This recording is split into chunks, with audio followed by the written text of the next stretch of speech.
L'échange que vous allez entendre est un entretien épistémique. Il s'agit d'une conversation asymétrique dans laquelle on s'intéresse à notre interlocuteur en lui posant des questions. Au travers de celle-ci, nous cherchons à comprendre les raisons qui motivent son avis.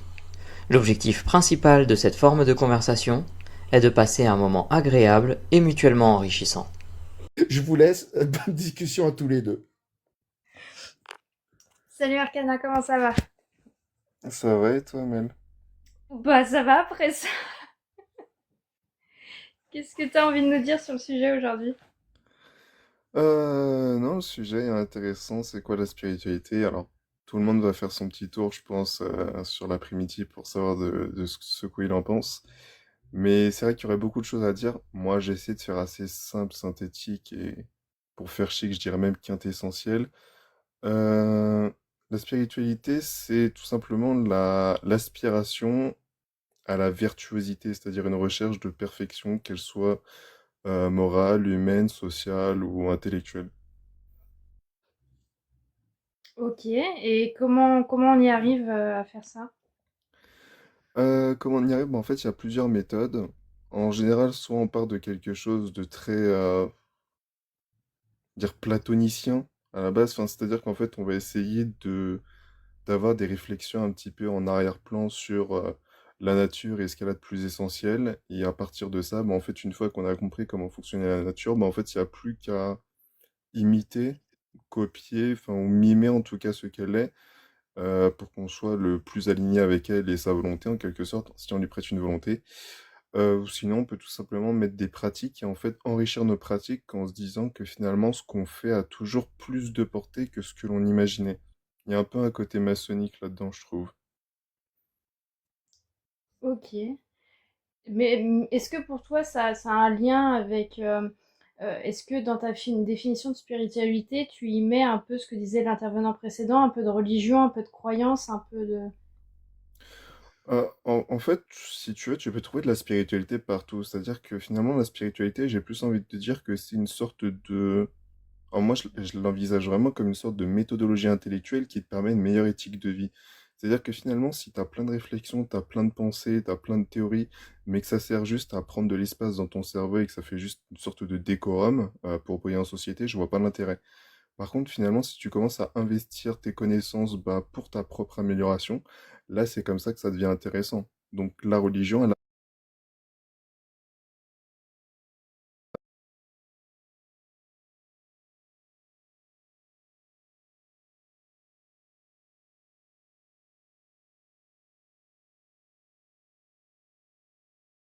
Je comprends. Est-ce que, du coup, si je comprends un peu ce que tu veux nous dire, est-ce que, par exemple, quelqu'un qui se nourrit des recherches scientifiques et qui essaye d'adapter son comportement en fonction des connaissances scientifiques qu'il a, est pour toi dans une forme de spiritualité? Alors, je dirais que oui et non, parce que finalement, faire de la recherche scientifique, c'est surtout être scientifique, et un scientifique ne se proclamera pas forcément spirituel, et il aura ses raisons, et je pourrais le comprendre, parce qu'en fait, c'est ce que je disais justement tout à l'heure, c'est que finalement, quand on fait un travail de recherche, on se rend compte que ce que l'on cherche, que l'on découvre, ou ce que l'on veut découvrir, ce qu'on ambitionne, a toujours un petit peu plus de portée que ce qu'on imaginait. Et la raison pour laquelle ça se passe pour moi comme ça, c'est qu'en fait, on ne capte pas en fait tous les tenants et les aboutissants d'un acte qui en fait se déploie dans le temps, donc qui a un processus complet. Et en fait, petit truc-là qu'on capte pas, c'est un petit peu déjà les eureka qu'on doit comprendre, mais on les capte pas parce que surtout c'est pas visible au premier abord, c'est surtout caché, dissimulé. Et c'est surtout par un long travail de méditation méticuleux et de digestion des informations qu'on comprend en fait qu'une fois qu'on a assemblé certains éléments qui n'avaient pas forcément de cohérence entre eux, ça donne un truc qui est beaucoup plus fourni et qu'à ce moment-là on se dit, ah mais ouais en fait je pouvais penser le truc comme ça. Et c'est comme ça, en fait, qu'on a toujours de nouvelles idées, voire même des révolutions scientifiques, des fois. Ok, donc pour toi, si je comprends bien, la spiritualité, c'est plus réfléchir à nos idées, nos désirs, la manière dont on les met en œuvre, et quand elles arrivent, et comme ça, de le savoir, avoir cette réflexion sur la manière dont la chose a été faite, nous permet de comprendre beaucoup de choses et de pouvoir les remettre en place sur d'autres projets futurs. Dans un premier temps, oui, mais il faudrait pas juste réduire ça à un travail de psychologie ou développement de personnel. C'est qu'après, quelque chose qui monte beaucoup plus dans la théorie en quelque sorte. C'est-à-dire qu'en fait, on est vraiment censé essayer de comprendre quelque chose qui est un petit peu essentiel et qui trace l'unité soit du monde, soit de nous-mêmes, soit de toutes les choses, pour justement essayer de se créer une sorte d'impermanence, si tu veux. Quelque chose qui est un petit peu inaltérable. Parce que finalement, le but, c'est que le monde évolue et qu'en fait, on est un petit peu soumis à ces évolutions. Et que, tenant de ça, en fait, comment on peut créer une sorte d'adaptation qui, en fait qu'on aura toujours la bonne réponse dans toutes les circonstances, par exemple. Donc, oui, on peut utiliser la psychologie, par exemple, pour s'adapter à une situation qui serait bénéfique ou un petit peu moins désirable pour nous. Mais en fait, si c'est juste une question d'adaptation, ça vole pas très haut, quoi. Ça va pas plus loin que ça. Ok. Est-ce que selon toi, on peut toujours s'adapter à notre environnement?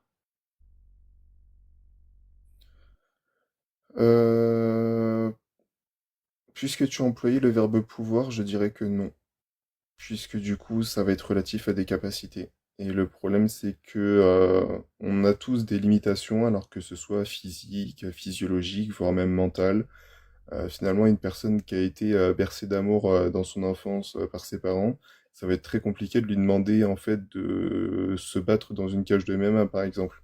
Je prends les deux exemples les plus opposés, comme ça l'image elle est bien percutante et contrastée, mais parce qu'en fait, c'est pas quelque chose qui est dans ses habitudes, c'est pas quelque chose qu'elle connaît ou qu'elle a expérimenté. La spiritualité, c'est justement essayer de mettre un pied dans un monde que l'on connaît pas et qui est potentiellement effrayant. Sauf qu'en fait, quand on traverse le truc, on se rend compte que finalement, c'est toujours fait à divers degrés.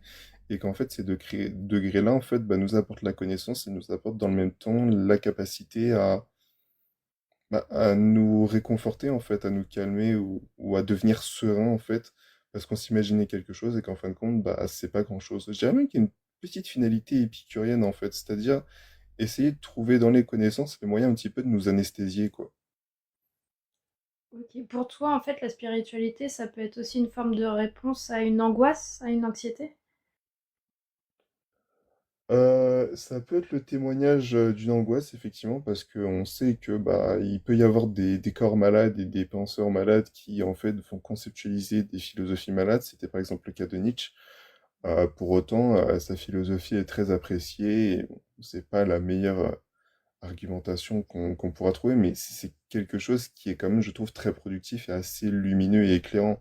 Donc oui, on peut créer une spiritualité un petit peu par compensation pour essayer de se guérir, mais dans le même temps, cette spiritualité est aussi la clé qui nous permet justement de comprendre pourquoi on en est passé par là et pourquoi en fait il faut qu'on continue dans cette voie-là pour essayer d'affronter nos peurs, hein. C'est un peu cliché, mais finalement j'ai l'impression que la vie est juste confrontée, enfin nous confronte constamment à nos peurs et qu'en fait on est un petit peu malgré nous obligé de les vivre. Et en fin de compte, quand on les vit, on se change toutes nos représentations et puis après on n'a plus peur de rien. Ok. Il y a un petit truc que j'ai du mal à saisir, mais c'est peut-être moi parce que je maîtrise pas assez bien le sujet. Quelle différence tu fais entre ta définition que tu viens de me donner de la spiritualité et une thérapie enfin tu vois, une thérapie psychologique, un accompagnement? Hmm. Euh, alors le truc de la spiritualité, c'est qu'en fait, c'est pas quelque chose qui serait forcément corrélé à un état pathologique. Tu peux très bien être spirituel et être en excellente santé ou être spirituel et être complètement malade. La thérapie, par contre, c'est quelque chose qui vient après un diagnostic pathologique. C'est-à-dire que c'est forcément quelque chose qui t'est recommandé à partir du moment où des experts ont estimé que tu avais des défaillances du moins mentale, et que ça nécessite en quelque sorte réparation interne.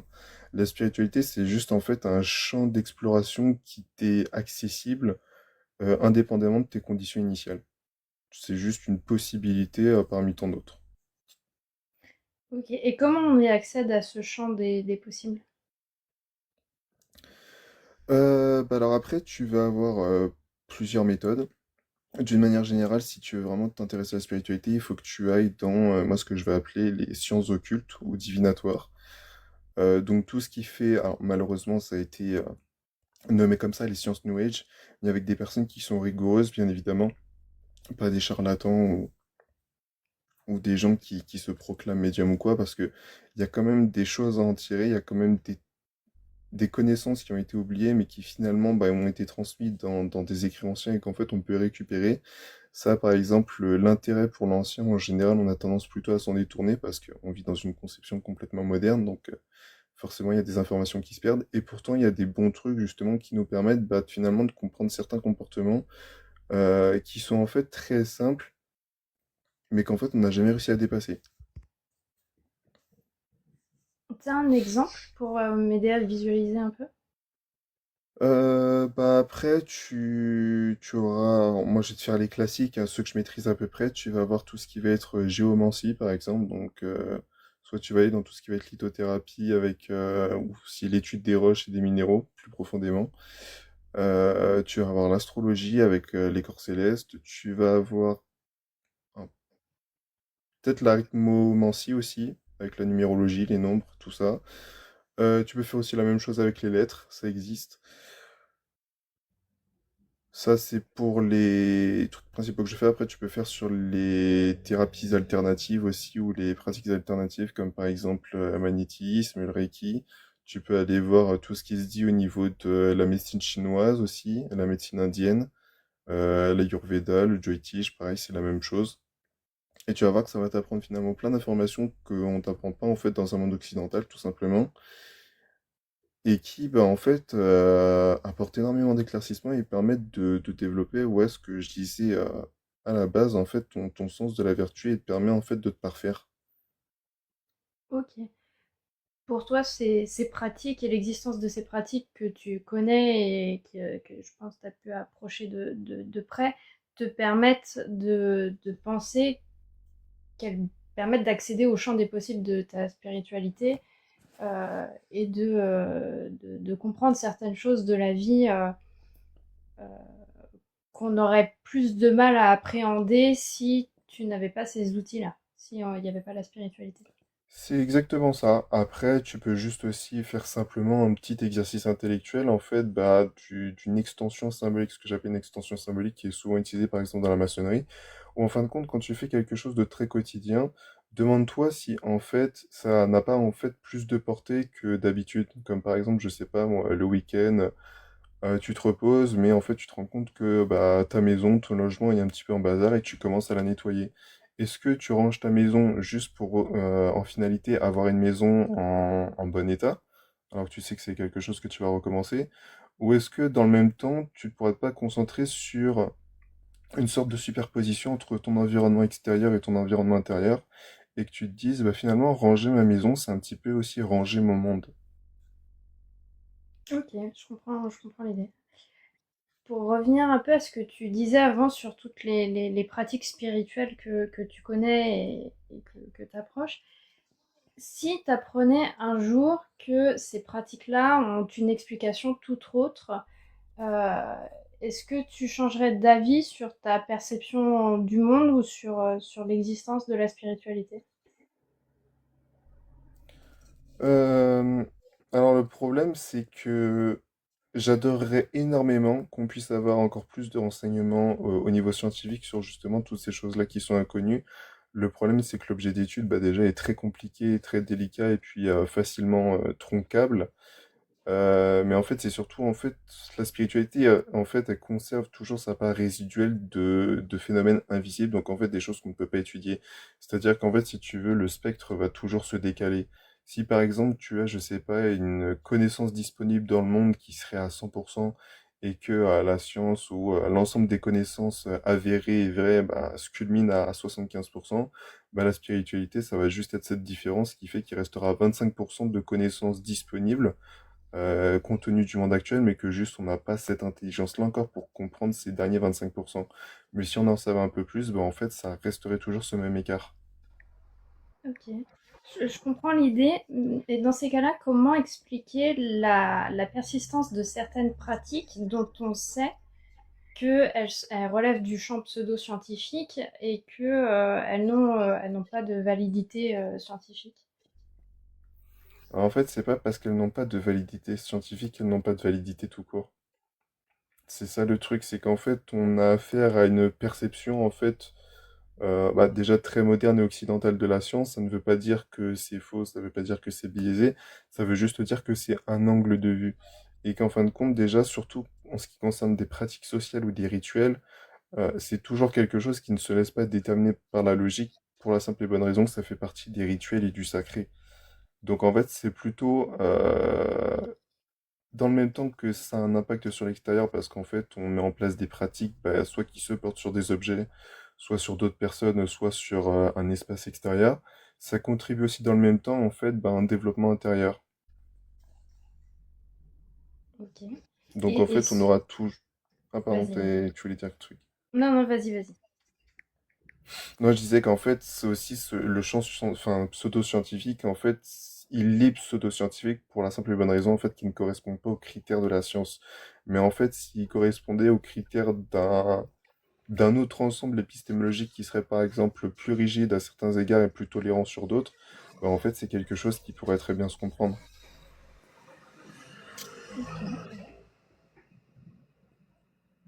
Ok, ok, ok. J'en comprends pour toi, en tous les cas, que ces pratiques-là sont importantes, toi, dans ta vision de ta spiritualité et qui te permettent, en tout cas, d'avancer dans ta vie. Est-ce que c'est quelque chose qui est central pour toi ou c'est des petites choses voilà, que parfois auxquelles tu réfléchis et qui t'aident à certains moments?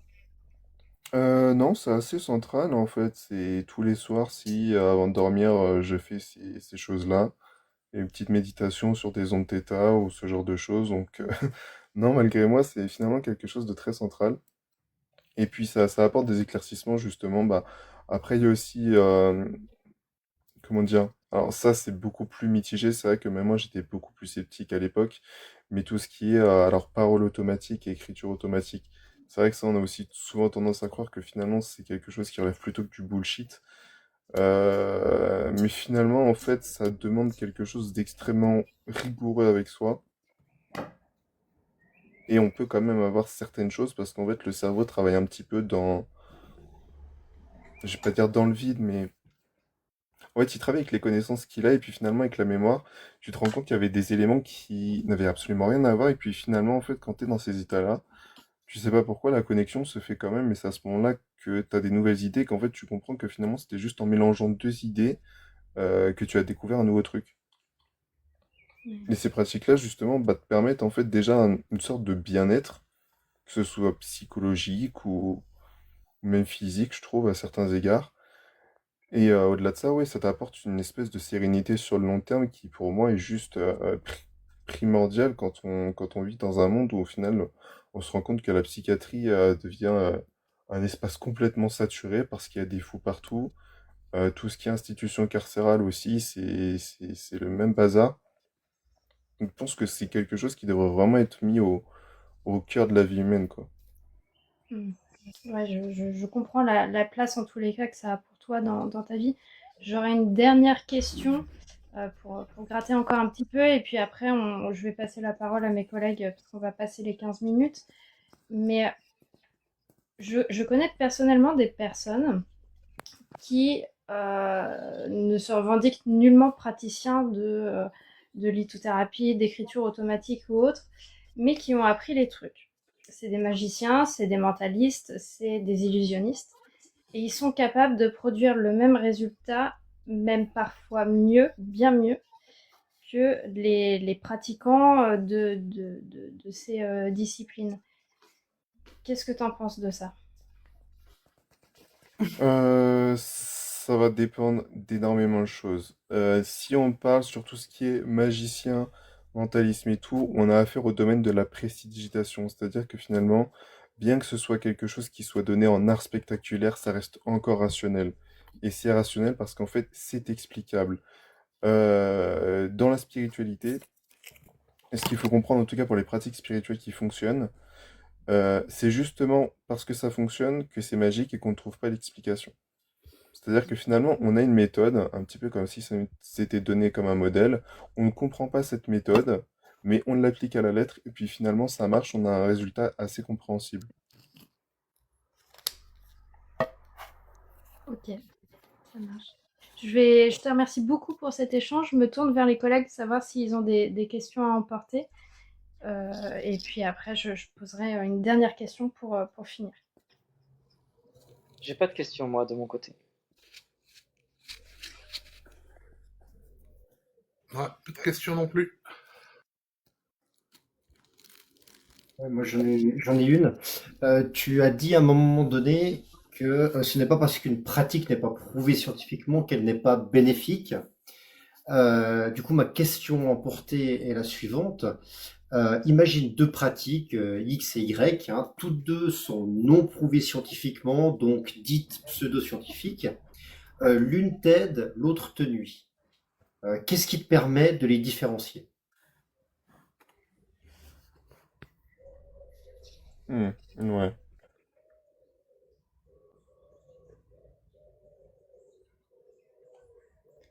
J'en aurais peut-être une aussi. Alors, je serais bien parti sur les vertus quand tu as ouvert la discussion sur les vertus. Je t'aurais bien demandé qui définit ce qui est une bonne, une mauvaise vertu, mais je vais plutôt partir sur ce que m'a inspiré ton entretien. Quelle différence tu ferais entre ce qu'on peut nommer spiritualité et une certaine forme d'imagination introspective? Mm. C'est dommage parce que j'ai déjà les réponses en tête, mais ça a emporté. Après, si Mélanie veut bien te laisser répondre, si c'est des réponses courtes, c'est Mélanie qui gère, hein. La fougère. Oui, pas de souci. Si c'est court et que tu as la réponse tout de suite, Arcana, il n'y a pas de problème. Ça va être très court. Alors, j'ai lu vite fait un livre justement qui parle bien de ça. C'est un mec qui s'appelle Raymond Béliot, où il a écrit La structure absolue. Et en fait, il différencie un petit peu ces deux types de tempéraments quand on parle de spiritualité. Il y a d'un côté le gnostique, qui est beaucoup plus intellectuel et qui a tendance justement à se baser soit sur la logique, soit sur des textes qui ont ses propres logiques. Et à l'inverse, on aurait plutôt le caractère mystique, c'est-à-dire finalement une spiritualité, pardon, qui, bah, comme l'avait dit, je crois, c'était Mostafa, le gars d'avant, se base vraiment en fait sur une exploration très profonde de soi. Ok, ça marche. J'ai une dernière question pour finir l'entretien. Peut-être que tu la connais déjà, mais comment tu t'es senti pendant cet échange? Ah bah oui, je connais la réponse et je peux même te la donner si tu veux. Ah, mais je prends, je prends. Je me suis senti très bien. Ok, super, génial. Bah, moi aussi, je te remercie beaucoup pour cet échange. Et puis au plaisir de te revoir lors d'un prochain entretien, un prochain dimanche parmi nous. Ouais, je pense que ce sera possible. Bonne fin de week-end à toi, Arcana, et tu le sais, tu es toujours le bienvenu ici. Et, et, et je ne sais pas si tu vas rester à écouter les autres intervenants. En tout cas, tu peux rester dans le chat en bas, hein. Vous n'êtes pas obligés, les gens, de rester jusqu'à 19h, 19h30, voire 20h. Mais voilà, si vous voulez écouter d'autres intervenants et vous faire votre propre opinion, n'hésitez pas à rester et à dialoguer cordialement entre vous en bas. Je te souhaite une bonne fin de journée. Je te fais descendre ou tu descends tout seul, Arcana? Ah, je vais descendre, t'inquiète, Russell, je te remercie. Merci à tous, l'équipe, et puis merci aussi à Plante Verte. Je vais sonner un peu dans le chat. Yes, merci.